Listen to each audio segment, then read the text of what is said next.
এখনো বাড়ে না, যা আছে তাই আছে। চালের দাম তো আগের থেকে বেশি, সিদ্ধ চাল তো আগের থেকে। তেলের দাম, তেল তো বাজারে পাওয়াই যাচ্ছে না, ডিস্ট্রিবিউটারের কাছে কোনো মাল নাই। হইতেই পারে মালের যখন ক্রাইসিস আছে, বাজারে ক্রাইসিস থাকলে তো মালের দাম বাড়বেই। কিন্তু সাধারণত মিলরা যদি সাপ্লাই না দেয়, ডিস্ট্রিবিউটাররা মাল না পাইলে আমাদেরকে কোথেকে দেবে? ডিস্ট্রিবিউটার যদি এলসি খুলে মাল আনে, মাল সাপ্লাই করে যদি আপনি ডিস্ট্রিবিউটারের মাল দেয়, তারপরে সেটা আমরা পাবো, তারপর আমরা পাইলে জনসাধারণের কাছে দেবো। এই তো নিয়ম। না পারবে না সেইটা তো আর আমরা বলতে পারি না। আমরা সাধারণ ছোটো দোকানদার, আমরা কি বলবো এটা? আমরা তো বলার কিছু নাই। আমরা যেরকম কিনি সেরকম বিক্রি করি। তিলের ডাল আপাতত বাজারে নাই বললেই চলে। না না না, বাড়ার প্রশ্ন না, বাড়ছে না। তবে মাল ক্রাইসিস হলে দোকানদারের কিন্তু একটু করতে চাইবেই না। দাম গত মাসের দামই আছে, কিন্তু মাল তো সাপ্লাই নাই। মাল না পাইলে তো আপনি মাল দাম দিয়ে কী করবেন? মাল না পাইলে মাল বেচবেন কোত্থেকে? যেমন লুজ তেলের দাম বেড়েছে, লুজ তেলের দাম ছিল এখানে 6500-700, এখন হচ্ছে 7000 টাকা মন।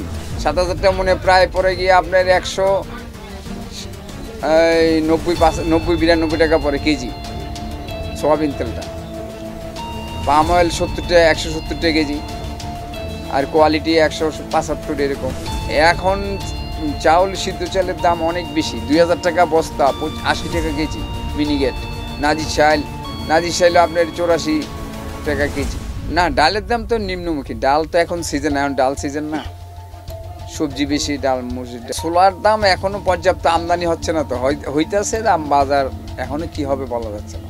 রমজান আসলে তো স্বাভাবিক একটু ব্যতিক্রম হবেই। বাড়ছে ওই যে সিগারেট ওই সমস্ত জিনিসের দাম বাড়ছে, একটু কম হলে ভালো হয়। সরকারের কাছে তো আমরা এটি চাবো, যাতে আমরা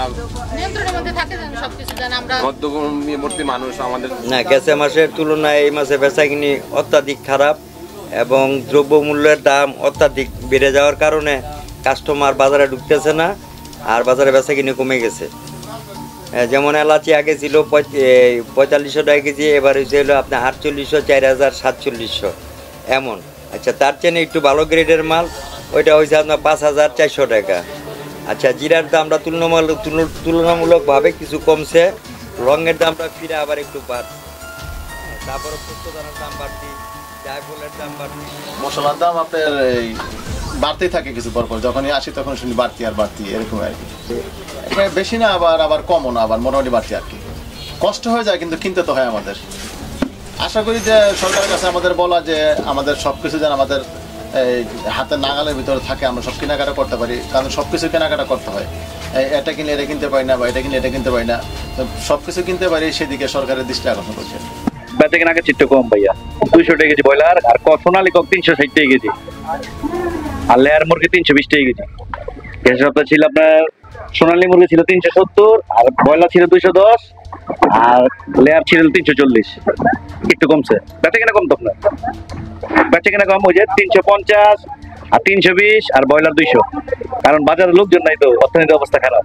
গরুর দাম আগে কিছুটা কম ছিল, এখন দাম বাড়ছে। গত মাসে ছিল 700 টাকা, এই মাসে আর 50 টাকা বাড়ছে। 50 টাকা বাড়ছে, সামনে আরো বাড়ার চিন্তা ভাবনা আছে। গরুর দাম এখনই অনেক দাম বাড়ছে। আমরা তো বাইক কমলো তো আমাকে ভালো কমলে দেখা গেছে যে আমাকে বেচা বিক্রি বাড়বো, দাম পাইটা তখন আমাকে বেচা বিক্রি আর কমে আছে। কাস্টমার নাই একবারে, দেখা গেছে 50 কেজি 100 কেজি এরকম বাজার বুঝছে আর কি। একবারে ধরে খাঁটি চলতেছে 1200 টাকা কেজি। কাস্টমার আসলে ওনাদের সামনে পানি পানি ছাড়া কাটছে, আর বলছি 1050, 1200 টাকা কেজি। তাতে দেখা যায় 20 টাকা কমে বাড়ে। আমি যে এই 27 তারিখ থেকে একটু চাপ আছে, সম্ভাবনা আছে। 27 তারিখে বিয়ের অনেক চাপ আছে, অনেক বেড়ে গেছে। এই চাল, ডাল, তেল, প্রত্যেকটা জিনিস, প্রত্যেকটা কেজিতে 8 টাকা 10 টাকা বেড়ে গেছে। তেলের দাম 200 টাকা লিটার বেড়ে গেছে। এক তরকারি কম দিয়ে তো হবে না, শুধু তরকারি তো মানুষ খাবে না। মানুষ তো শাক সবজি আরও অনেক জিনিস মতো লাগে রান্না করতে। এখন যদি সরকার উচিত যে কীভাবে বাজার মনিটর করা যায়, এখন সরকার চাও এটাই যে সরকার যেন এই বাজারটা মনিটরিং করে, সেই জন্য প্রত্যেকটা ডিস্ট্রিক্টে গিয়ে যেন মফস্বলে গিয়ে যে বাজার কি কোন রেটে বিক্রি করতেছে সেটার জন্য প্রতিকার করে।